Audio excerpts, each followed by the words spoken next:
Bien sûr, de crypto, les infos crypto pour ceux qui n'ont pas le temps. Est-ce que la correction est finie? C'est ce dont on va parler en ce dimanche matin, les gars. Et puis on va regarder EGLD, puisque je sais qu'il y a beaucoup de fans et qui revient énormément en commentaire pour ce projet qui est français de mémoire. Le BTC, il fait un petit 0,5% ce matin. On est à 21 800 $ grosso merdo.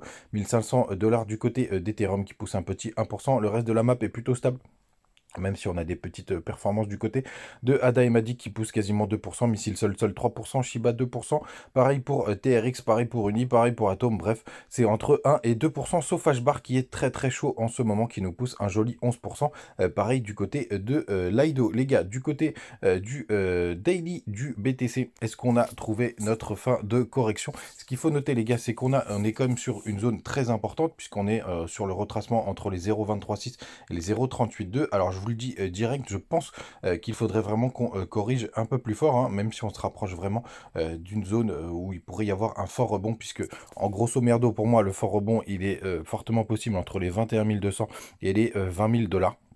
Donc ça fait une fourchette d'à peu près 10%, hein, c'est vraiment rien en crypto, vous le savez. Et si on se redécale un peu par le passé, on voit quand même que c'était une grosse zone dure là où on est. Donc forcément, support devient résistance, résistance devient support. Et vous voyez que là, on l'a quand même pas mal travaillé par le passé. C'était grosso merdo un range qu'on a travaillé quasiment juin, hop, on va jusque là, de juin à septembre. Donc c'est normal que ça tienne un peu plus fort que les autres, même si je pense vraiment qu'il faudrait un petit dernier flush baissier.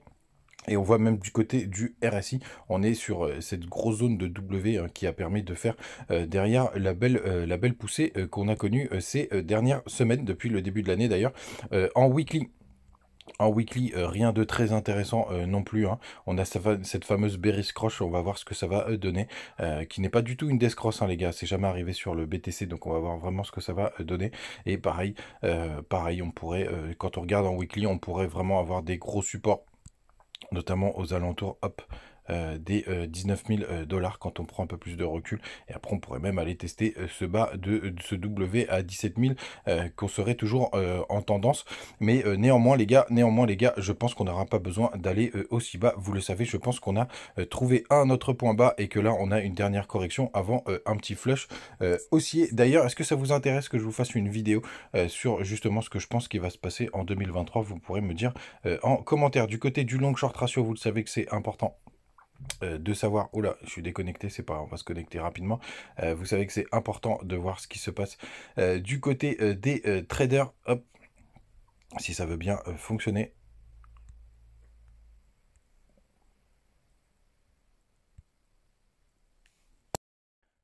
Désolé pour la petite coupure, les gars. Le site Coinalyse marche pas, donc je pourrais pas vous parler des long short ratios ce matin. On se retrouve du côté des options avec notamment le max pain, donc l'endroit où il y a le plus de souffrance pour le 13 février.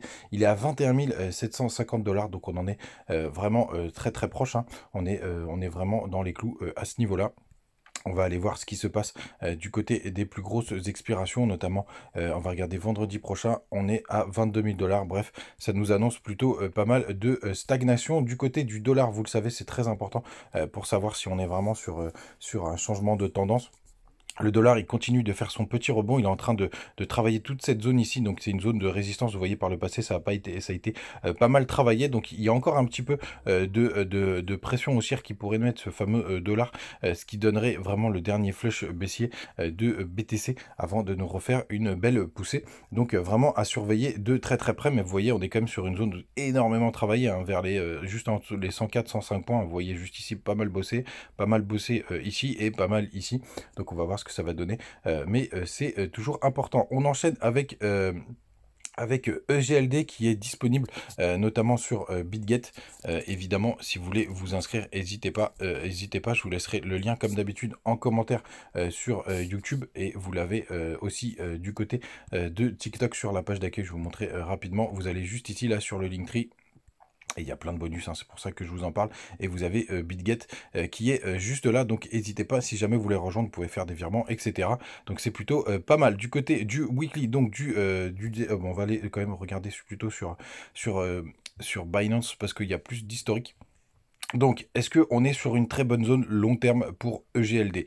Les gars, on avait un support qui était juste ici, on l'a percé à la baisse comme beaucoup de crypto dans le dernier flush baissier. Regardez comme on est à plat depuis maintenant, hop, le 6 juin 2022. Donc là, on est vraiment sur des très très bonnes zones, en tout cas pour du long terme. Regardez, l'ATH, il est à 544 $, on est à 44 $, donc il y a plus d'un x10 à aller chercher sur le GLD. Donc si vous pensez que le projet est toujours vivant, ben là, vous investissez comme un professionnel, parce que c'est ce qu'attend un professionnel, c'est-à-dire une crypto bien à plat, ce qui est tout à fait le cas d'ailleurs. Vous voyez même, il y avait un range dans le range, hein, puisque le premier range, il était hop, jusqu'aux 50 $, entre les 50 $ et, on va regarder tout de suite, les 67 $.